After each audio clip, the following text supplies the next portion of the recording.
নমস্কার বন্ধুরা, কেমন আছো সবাই? আশা করি ভালো আছো আর আমিও ভালো আছি। প্রিয়াঙ্কা ব্লগ চ্যানেলে নতুন আরও একটা ভিডিওর সঙ্গে তোমাদেরকে অনেক অনেক ভালোবাসা। তো চলো, সকাল থেকে কি করব কি না করব সবটাই তোমাদের সঙ্গে শেয়ার করব। আর আজকে আমার সকাল থেকে সব কাজ হয়ে গেছে, আর বাসি বিছানাটা উঠানো হয়ে গেছে। বাবাইকে স্কুলে পাঠানোর আগেই আজকে সব কাজ সেরে নিয়েছি, কারণ আজকে একটু সকাল সকাল উঠেছিলাম সে কারণে। তো বাবাইকে এখন স্কুলে পাঠাবো। আর দেখো, সকাল সকাল কিছুই খেতে চায়নি বাবাই আজকে, পিডিয়াশিওরও খাওয়াইনি ওকে। তো ভাবলাম যে না খেয়ে যাবে, তো তার জন্য দুটো বিস্কিট টিফিনে দিয়ে দিলাম আর দুটো হাতে দিয়ে দিয়েছি যে খেয়ে তারপরে চলে যা। তো বিস্কিট দেখো, ওর যা খাওয়া সেটা তো হলোই না। তো ওই বিস্কুট দুটো রেখে আমার কাছে আবার চলে গেছিলো। আমার কাছে তো না, ঠাকুমার কাছে রেখে চলে গেছিলো, বিস্কুট দুটো খেতেও চায়নি। আর সকাল থেকেই বলছিল মা আজকে আমি খাবো না খাবো না, দেখেছো শুধু বায়না, খাবো না খাবো না। তো কি হয়েছে জানি না। তো যাই হোক, বাবাইকে স্কুলে পাঠিয়ে দিয়ে আমি এদিকে রান্নাঘরে চলে এসেছিলাম রান্না করতে। আর আজকে দেখো আলু, গাজর, ফুলকপি, সিম সব কিছু দিয়ে একটা ভাজা করেছিলাম, আর এদিকে সিম দিয়ে ডাল করেছি। তো সকালে এটা দিয়েই খাবো এখন সবাই। তো চলো এখন খাওয়া দাওয়া করবো। আর আজকের রান্নাটা বলতে কদিন ধরে আমাদের খুব তাড়াতাড়ি রান্না হয়ে যাচ্ছে, কারণ দিশা স্কুলে যায় পরীক্ষা দিতে, মাধ্যমিক পরীক্ষা চলছে ওর। সে কারণে সকাল সকাল উঠতে হয়, সকাল সকাল উঠে সব কাজকর্ম সেরে একেবারে বাবাইকে স্কুলে পাঠিয়ে দিয়ে খুব তাড়াতাড়ি রান্না চাপিয়ে দিই। আর তাড়াতাড়ি রান্না করে খাওয়া দাওয়া করে দেখো আমি মাঠেও যাচ্ছি এখন। আর আমাদের এদিকে কুমড়ো গাছগুলো খুব সুন্দর ফুল এসছে, তো ভালো করে দেখাইনি তোমাদেরকে। আর এদিকে দেখো পেঁয়াজের ফুলগুলো কি দারুণ লাগছে, তাই না? এটা যত বড় হবে তত আরও দেখতে সুন্দর লাগবে। আর পুরো গোটা জমিটাই শুধু মানে পেঁয়াজের ফুল, মানে পেঁয়াজের বীজ করা হবে এবার আমাদের। তো রসুনের জমিতে লাগানো হয়েছে। তারপর আমি সোজা চলে এসেছিলাম মাঠে, দেখো আমাদের জমিতে এদিকে পেঁয়াজ লাগানো হয়েছে, জল দেওয়া হয়েছে। হাতে আমি বাটি নিয়ে নিয়েছি, আর এদিকে দেখো মটর কলাই শাক তুলতে এসেছি। তো এখন আমি মটর শাক তুলবো। তো মাঝখানে একদম দেখো বসবো, এখন বসে আমি মটর শাক তুলবো। আর দেখো ফুল চলে এসছে গাছে, খুব সুন্দর লাগছে একদম। যা রোদটা পড়েছে, কিন্তু আজকে হাওয়াটার জন্য ঠান্ডা লাগছে, এই যা, তাছাড়া কিছুই না। তো চলো এখন আমি শাক তুলি, তারপর আবার বাড়িতে যাব, দুপুরে রান্না বান্না করতে হবে।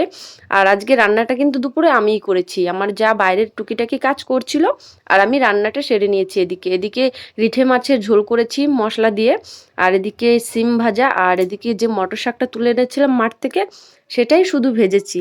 মা বললো বেগুন দিয়েও খাবে না, সিম দিয়েও খাবে না, তো শুধু শাকটা ভেজেছি। তারপর এদিকে আমি দেখো রান্নার শেষে একদম চাপিয়ে দিয়েছি চালতে।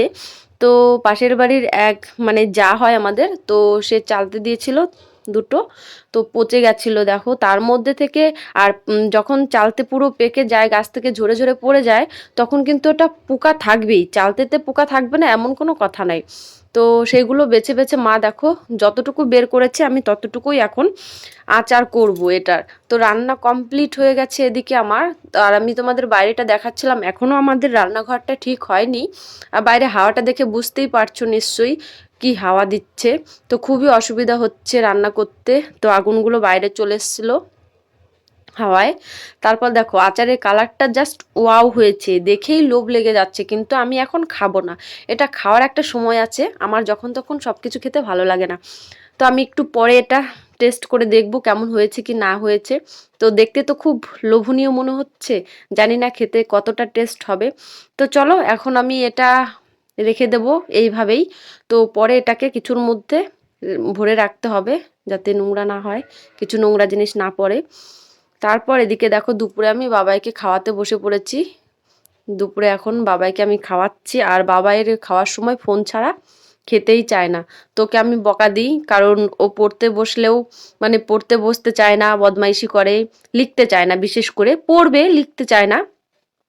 তার জন্য আমি বলি তুই না পড়লে আমি তোকে ফোন দেব না, এ কারণে বকাবকি করি। আর ও দেখো মুখের মধ্যে ভাত নিয়ে এইভাবে রেখে দেয়। জানি না লোক একটু বড় হলে একটু মোটা হয়, তো গায়ে বাড়ে। আর আমার বাবাইকে আমি একই রকম দেখছি, জানি না কি অবস্থা ওর।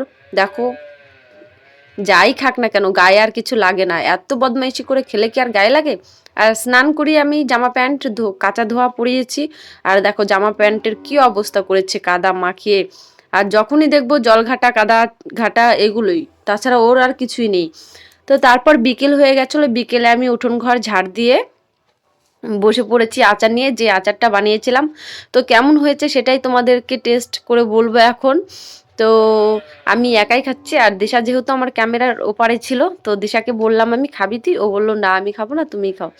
তো খুব সুন্দর হয়েছিল আচারটা, কিন্তু বাট গুড়টা একটু কম দিতে হতো, গুড়টা একটু বেশি হয়ে গেছিলো গুড়টা, তো টকটা আসছিল না আচারে, সেটাই আমি বলছিলাম একটু টক টক থাকলে ভালো হতো।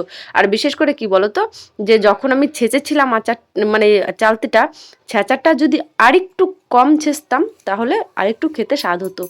যাই হোক, এসব জিনিস খেতে আমার খুব ভালোই লাগে, কিন্তু সবসময় না, যখন একটু বিকেল কিংবা দুপুর এসব টাইমে যখন ফাঁকা বসে রইলাম, আর এখন যেহেতু আমি সব কাজ সেরে বসে আছি বারান্দায়, তো ভাবলাম এখন খাই আচারটা, কি করবো আর।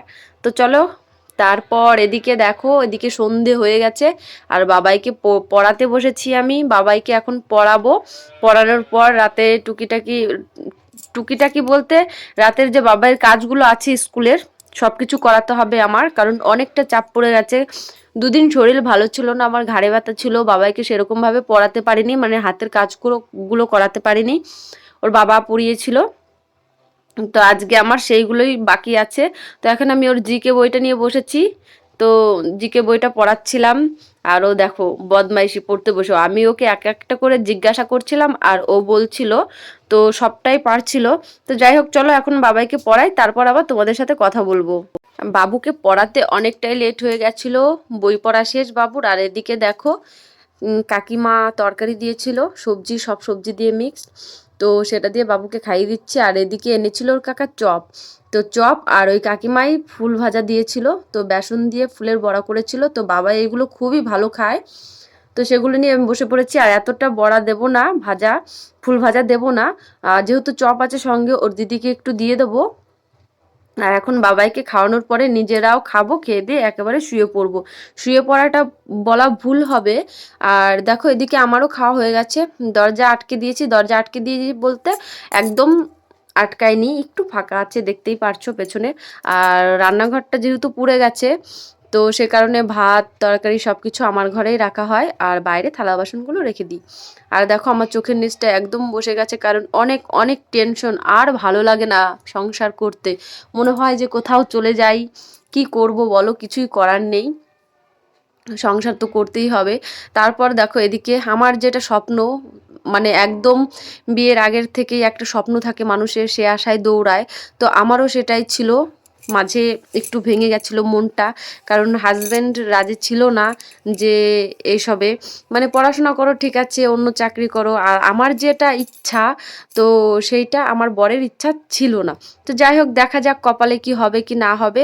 আর এখন আমি দেখো পড়তে বসবো, আর এখন বাজে রাত 10টা। তো এখন আমি পড়বো, ছেলে আর ছেলের বাবা উঠে পড়েছে বিছানার মধ্যে, দেখো এখনো ঘুমায়নি, তো ওরা এখন ঘুমোবে, আর আমি এদিকে নিচে বসে বই পড়বো।